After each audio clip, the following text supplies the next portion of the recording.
Okay, I'm gonna show 15 10-star albums. These are near perfect albums, and they're not recommendations. I don't make recommendations lightly. Every now and then I'll pick a certain record for a certain person if I'm sure of it. So these are not recommendations, these are just really excellent records. But if certain people watching and they might want to take a chance, like, rest assured I back these records up.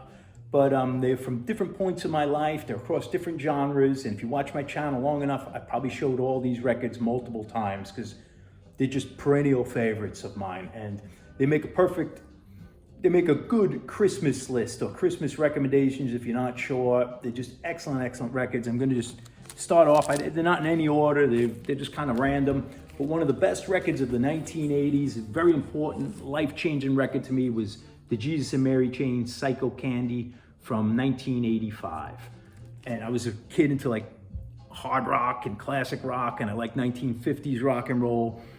And I had a little bit of a foundation with the Sex Pistols and the Ramones, but to hear something so noisy and so fuzzy in 1985, 86, and yet underneath all that fuzz and noise, I heard like the pop songs of Buddy Holly and the Beach Boys in here. Just absolute fantastic, and it was totally life-changing. This is like one of the first records I got that got me more into underground music and out of that like classic rock, heavy metal, like bubble. This is one of the best rock and roll records of all time, and it holds up. It's just so good, just straight rock and roll, no BS. And that's Eddie and the Hot Rods, Life on the Line, 1977. And they were like a pub rock band from England, like playing bar music, wild when not a lot of that was happening. But this record is their second album, 77, so it has some of that punk influence, even though they were pre-punk. But it's got a little punk rock, a lot of rock and roll, and it's written for adults. That's what I like about it. There's no dumbed down juvenile lyrics in here. It's just straight rock and roll with no flash, no tricks. The only thing, maybe they'll have hand claps, but it's just straight, no baloney rock and roll, like what we imagine, like the Tom Pettys and the Bruce Springsteens and the AC/DCs to be like. This is it, just an album of just solid tunes. There's one instrumental that's short, and then the last track is an 8-minute song, but it's so good it passes by at like a 4-minute song. But everything on here is killer. This record holds up as one of the best rock and roll albums of all time. Here's I guess a post-punk record, the Psychedelic Furs debut, 1980. And this is, I love the Psychedelic Furs. The first 4 albums, great band. They wrote killer pop tunes, but this one's before that. They're a little more closer to punk and post-punk, a little, they were very interesting and a lot different than what was happening. And stuff like India, Sister Europe. Brilliant record, and to have saxophones. English, 1980, England. Here's another life-changing record of the 80s. Throw this in with the Jesus and Mary Chain. That's the Butthole Surfers Locust Abortion Technician. I've never heard anything like it. This is just like LSD on an album. And the Butthole Surfers peaked with the 3 albums, Psychic Powerless, Locust Abortion Technician, and Hairway to Steven. But this is the best of the 3. This is at their height. It's just absolute crazed mayhem, you know, just experimental, bizarre noises, loops, voices, just totally out there for being still within the punk rock circle. Another great 80s record. I didn't discover this till the late 80s, but this came out in 1986, and it's the Spacemen 3, The Perfect Prescription.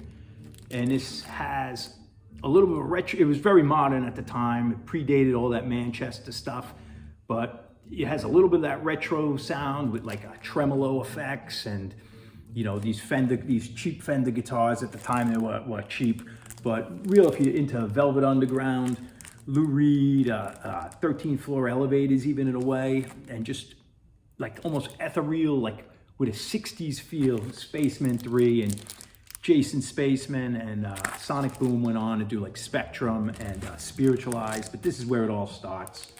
This album is a 10-star album. Okay, well, they're in punk rock here. The Damned's 3rd album, Machine Gun Etiquette. This is their perfect album. You know, the first album, the debut, Damn, is just killer. But this one's even better. I think it's just they advanced more. And the second record was definitely a step down. This is the third. This is great. And they got Al G. Ward, one of my favorite musicians, characters of rock and roll, on this album. Just absolute killer 77 punk. Can't go wrong with that. And I guess I got another punk record. I got the Stranglers. I could have picked the debut, but I picked No More Heroes because there's just so many great songs.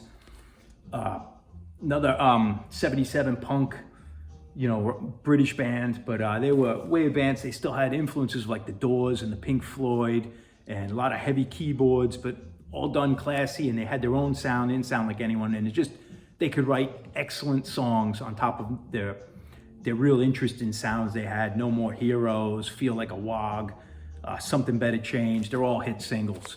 But the Stranglers, and this is 77, fantastic record. Now we're back to rock and roll, straight up rock and roll. You like AC/DC, you like Aerosmith, you like just Guns N' Roses and stuff. The Rose Tattoo debut from, I think, 78. I don't know.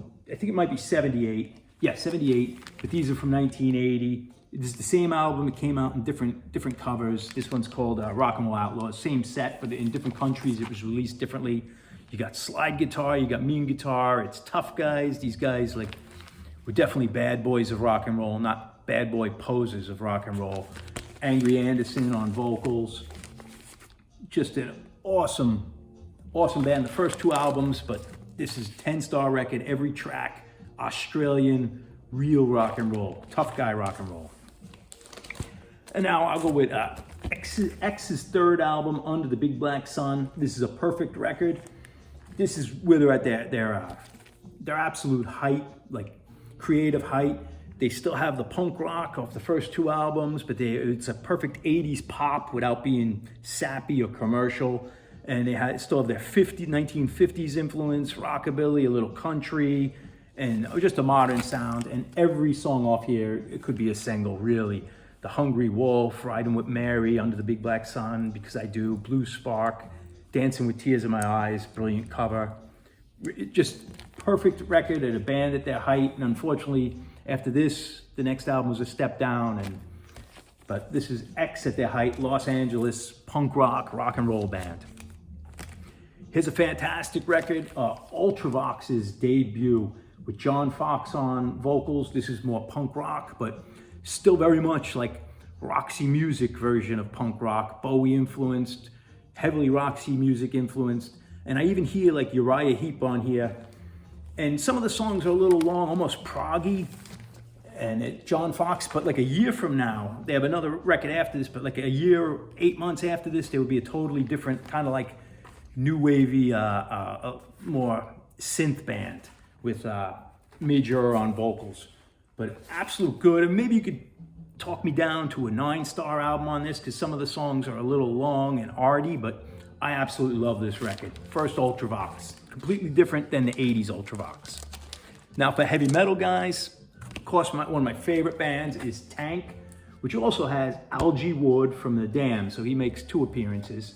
And this is their debut, Filth Hounds of Hades from 1982, English new wave of British heavy metal band. This was produced by Eddie Clark of Tank, of Motorhead, and they're just basically a Motorhead junior band, but they have so much more character and personality. The songs are great, and just tough guy, little tough guy, heavy metal. Brilliant record if you like the rock and roll aspects of heavy metal. And another heavy metal record, 10-star heavy metal record, Riot Fire Down Under. And this was, 1981? I can't remember. It was very early for American heavy metal. It was very advanced for the time when people were doing dumb versions of heavy metal. This band was had a very classical kind of aspirational sound. They sounded big, almost like a European metal band, yet they were just a scrappy little bar band from New York City who was totally out of what was in step in New York with punk and new wave and new music. And these guys were singing like Swords and Tequila, and it may sound corny, but this stuff is romantic and magical. And this band achieved way more than you would think on paper, just being a bar band from New York. Stellar, classy heavy metal record. Couldn't recommend this enough. Every tune on it is tops. And now I'm just going to some 70s records. One of my favorite bands, Slade. Slade are obviously a singles band. I can't really recommend all their albums great, but if I was, it would be Slade. It's got a lot of their best songs, but still they're a singles band. And this is 1972, produced by Chaz Chandler of The Animals. But so many good songs. How Do You Ride? Won't Let It Happen Again. Whole World's Going Crazy. Mama, We're All Crazy Now. And this is working class rock and roll, glam rock from Wolverhampton. And the fact they got so big just upset a lot of people who were into like Emerson, Lake and Palmer and Yes and Led Zeppelin. Have these like loser, low class guys just carry the torch of rock and roll, and everything got so snobbish and lousy. Just to bring back simple songs, great hook, and high energy. Can't do better than Slade. And keeping with the glam rock thing, we'll go Sweet, another band that was a singles only band. You know, I don't recommend the albums as much, but man, oh man, Desolation Boulevard, and that's the US version, completely different than the British version. Different track lists, and because what was released on singles, what was on different albums, a little tricky figuring out like the track listings on everything. But the American version of Sweet is at their height, and side one was all written by Chin and Chapman, who did a lot of their bubblegum hits, a lot of their big hits.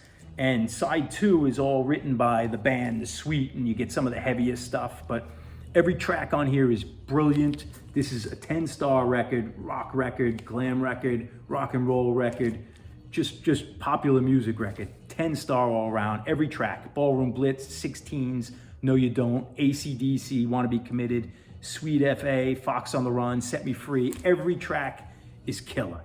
And can't recommend this enough, and this would be like 1973.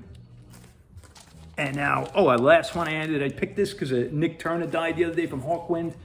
I love Hawkwind, but Space Ritual, this is their live album from 1973.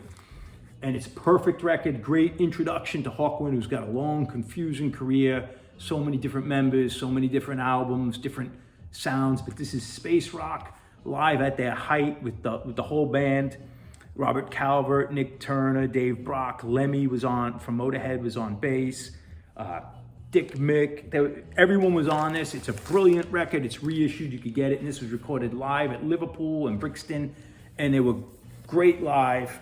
Like the music's just as good live as in studio, and this thing folds